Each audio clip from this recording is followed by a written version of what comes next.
কাকা কাকা কাকা কি রে তুই এত হামাচ্ছিস কা? বড় কাকার তো অসুখ। কি কস কি হইছে? বড় কাকার তো অবস্থা খারাপ, বড় কাকার তোমার ডাক্তারের কাছে নিতে হইব। মাছ তো হয় না রে, নদীতে মাছও নাই, জমিন যে দূর আছে দূর তো ভাঙ্গি শেষ। কি আর ক হাতে একটা টিও নাই যে তোর কাকারে হসপিটাল লয়ে যাম, বুঝছ? কি আর যে ক কি আত্তাম ক। তো এখন কি করো? ডাক্তার তো দেখান লাগবে। কোনো বুদ্ধি উপায় থাকলে ক, কি করা যায়? সাথে চিন্তা করেন কিনলে কাকা, আমগালকা শুভ সাহেব আছে না, উনি তো অনেক বড় লোক, ওনার কাছে ধার চাইতে পারি আমরা।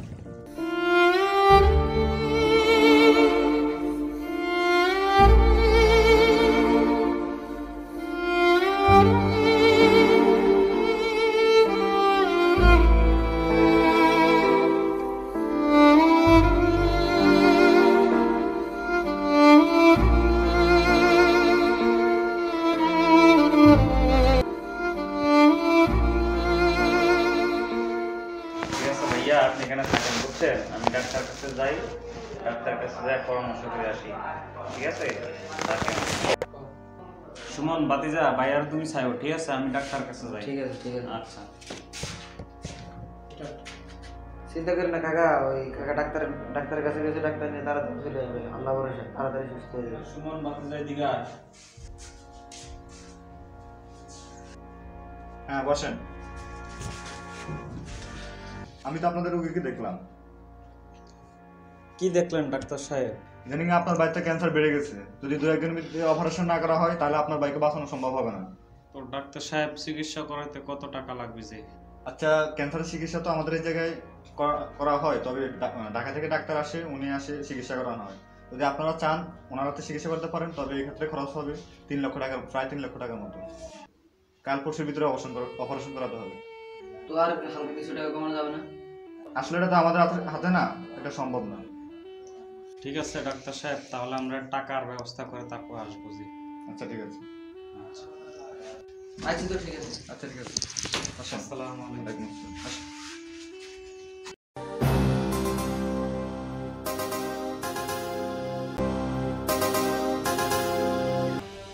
আসসালামু আলাইকুম শুভ ভাই। ওয়ালাইকুম আসসালাম। হঠাৎ কি মনে করে আমার বাসায়?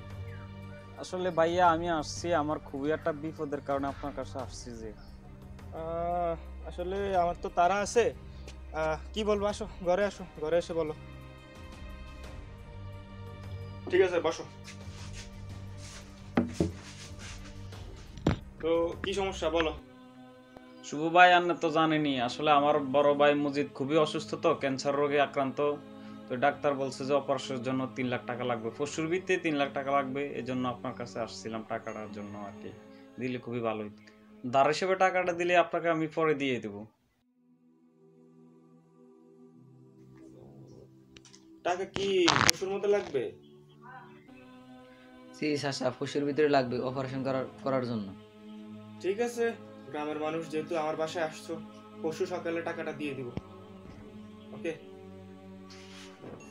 ঠিক আছে শুভ ভাই, আপনার এই ঋণের কথা কখনো বলবো না ভাই। আসি যে। ঠিক আছে ঠিক আছে, যাও। আসসালামু আলাইকুম। আসসালামু আলাইকুম আসসালাম। চাচা।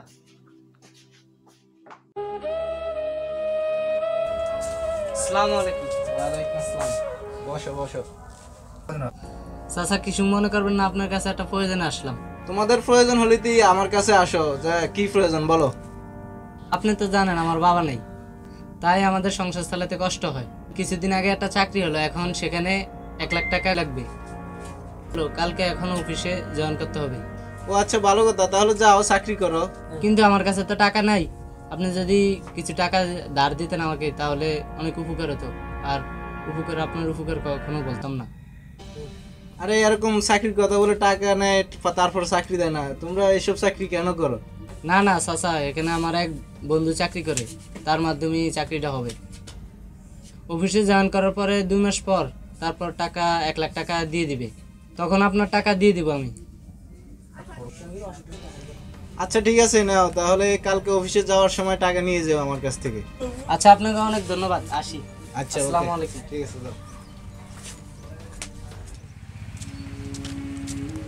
আসসালামু আলাইকুম হুজুর। হ্যাঁ ওয়ালাইকুম আসসালাম।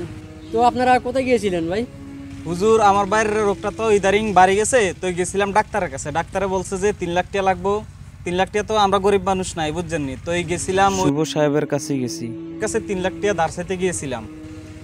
তো উনি কি বলছিলেন, টাকাটা কি দিয়ে বলছিলেন? জি হুজুর, উনি বলছে যে দিবে টাকাটা। ও আচ্ছা, দিবে বলছিল, তাহলে তো খুব ভালোই।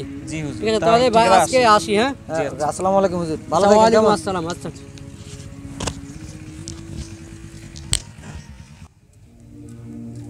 আসসালামু আলাইকুম। ওয়ালাইকুম আসসালাম। তো কোথায় গিয়েছিলেন ভাই আপনি?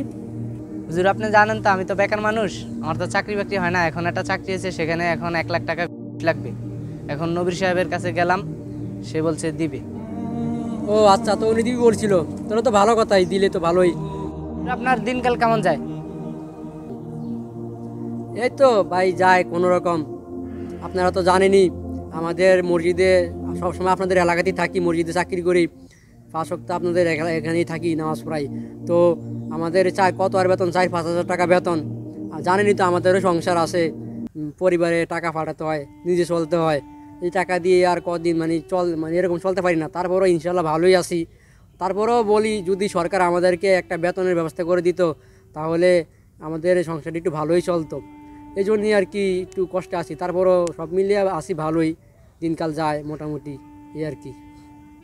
জি, আপনি ঠিক বলছেন, আসলে এটা কিন্তু ব্যবস্থা করা দরকার ছিল। তো ঠিক আছে, আজকে আসি। হ্যাঁ, আসসালামু আলাইকুম। আচ্ছা।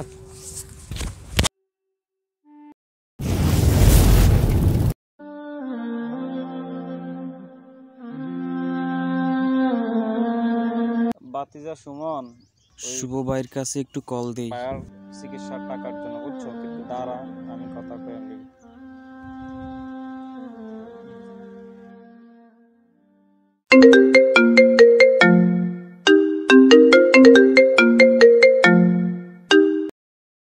হ্যালো, কে বলছেন?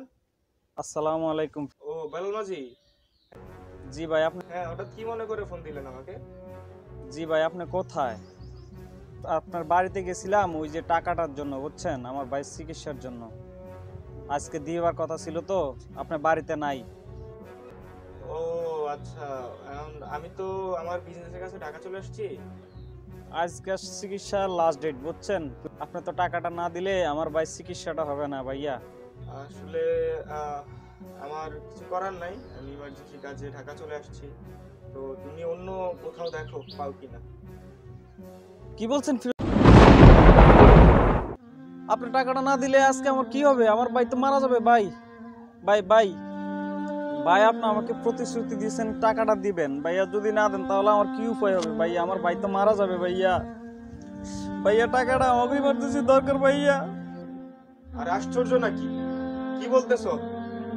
আমার ব্যবসা বেশি না তোমার গরিব ভাইয়ের চিকিৎসা বেশি?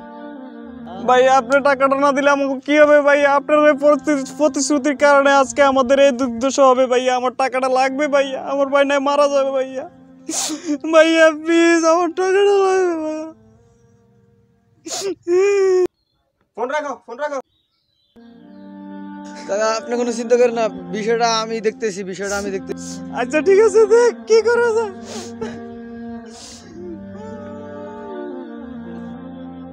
হ্যালো মামা, আসসালামু আলাইকুম। মামা, ওই আজকে আমার কাকার ক্যান্সারটা হঠাৎ করে বাড়ি গেছে, তো আজকে চিকিৎসা করার লাস্ট ডেট।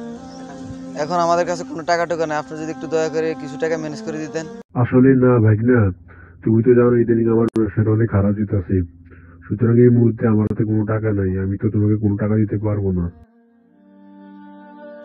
হ্যালো আফু, আমার কাকার হঠাৎ করে ক্যান্সারটা বাইরে গেছে, আজকে চিকিৎসা করার লাস্ট ডেট। কিছু টাকা যদি ম্যানেজ করে দিতেন। না রে ভাই, তুই তো এখন আমার সংসারের সমস্যার কথা জানোস। আমার কাছে এখন কোনো টাকা নাই, আমি তোকে কোনো টাকা দিতে পারবো না। তো কি ব্যাপার, আপনারা টাকা নিয়ে আসছেন? ডাক্তার সাহেব, টাকাটা এখনো আমরা ব্যবস্থা করতে পারি নাই আসলে। বসো। তো কি মনে করে আজকে আসলে আবার? চাচা, টাকার জন্য এলাম, আপনি বললেন না টাকা দিবেন, এই জন্য এলাম। আজকে তো জয়েন করব অফিসে। কিসের টাকা? কিসের টাকার জন্য আসছো তুমি? কি বলেন চাচা?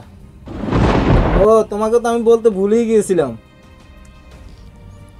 কালকে তুমি চলে যাওয়ার পরে আমার কাছে এক লোক আসছিল, তো ও বলছিল যে ওর 2 লক্ষ টাকা প্রয়োজন, আর ও 1 মাস পরে আমাকে 2,30,000 টাকা দিবে। এই জন্য আমার কাছে 2 লক্ষ টাকা ছিল, আমি ওকে 2 লক্ষ টাকা দিয়ে দিছি। এখন আমার কাছে কোনো টাকা নাই। তোমাকে দিলে তো তুমি আমাকে বাড়তি টাকা দিতে না, বুঝছো? এই জন্য আমি টাকাগুলো ওকে দিয়ে দিলাম। আপনি কি বললেন চাচা? আপনাকে তো আমার সব সমস্যা খুলে বললাম, আপনি আমাকে তারপরে আমাকে টাকাটা দিলেন না।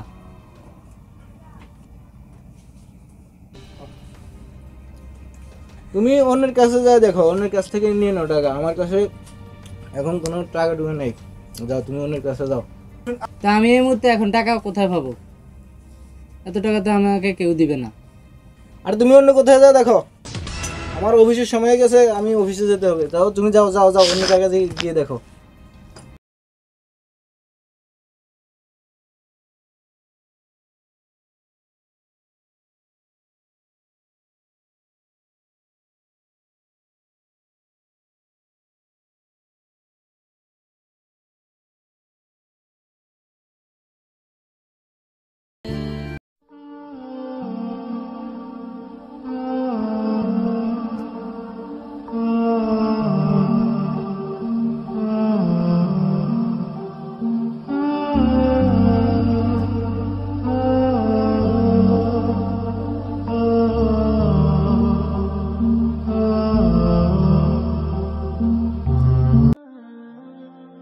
আরে তুমি কেমন দেখাচ্ছে কেন? তোমার কি হলো? আজকে না তোমার চাকরিতে যাওয়ার কথা ছিল, যাওনি? কিন্তু কেন যাওনি? কি হয়েছে আমাকে একটু বলো।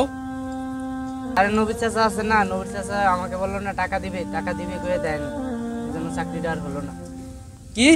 তিনি তোমাকে টাকাটাই দেননি? তিনি তোমার সাথে এই কাজটা কিভাবে করতে পারলো? আমার এটা বিশ্বাস হচ্ছে না। আচ্ছা, এক কাজ করো, আমার কাছে বোধহয় 20,000 টাকার মতো আছে।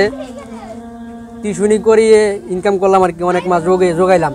তুমি একটু কষ্ট করে টাকাগুলো নিয়ে আরো কিছু টাকা একসাথে করে তোমার চাকরিটা গিয়ে দেখো কি অবস্থা, চাকরিটা হয় কিনা। জি না হুজুর, আর লাগবে না টাকা, এখন আর টাকা দিয়ে কি করবো? চাকরি তো আজকেই শেষ ডেট ছিল। এখন সময় নাই? জি না। ও, আরে আমার তো 1 লাখ টাকার জন্য চাকরি না। আর একটু আগে শুনলাম বেলাল মাঝির ভাই টাকার অভাবে 3 লাখ টাকার প্রয়োজনে চিকিৎসার অভাবে মারা গেছে। কি বলছো? সত্যি? জি। তাহলে তাকেও উনি টাকাটি দেয়নি? মানুষের কষ্টের কথা শুনলে সাহায্যের জন্য এগিয়ে আসতে মন চায়, কিন্তু কিভাবে? আমরা যে গরিব, আর বড় লোকের টাকা থাকা সত্ত্বেও মানুষকে একটু সাহায্য করে না।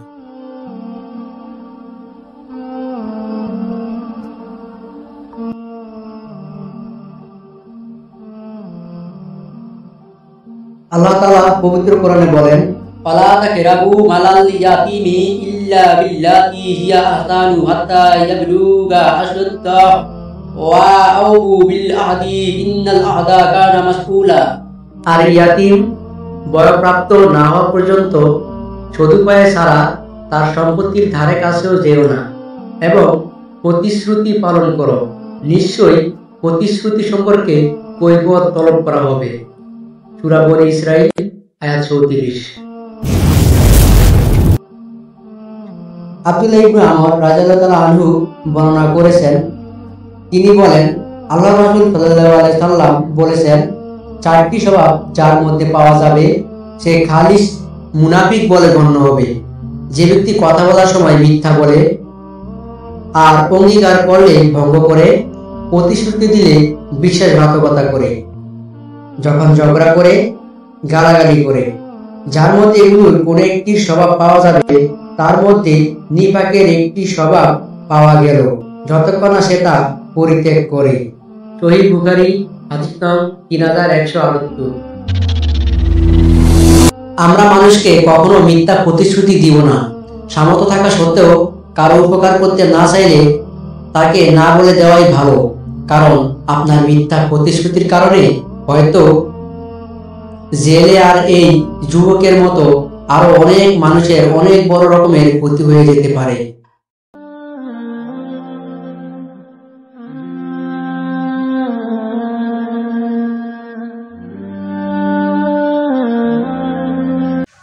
হ্যালো এভরিওয়ান, আমাদের এই ধরনের ইসলামিক ভিডিওগুলো যদি ভালো লেগে থাকে তাহলে সবাই লাইক, কমেন্ট এন্ড শেয়ার করুন এবং সাবস্ক্রাইব করে আমাদের পাশেই থাকবেন।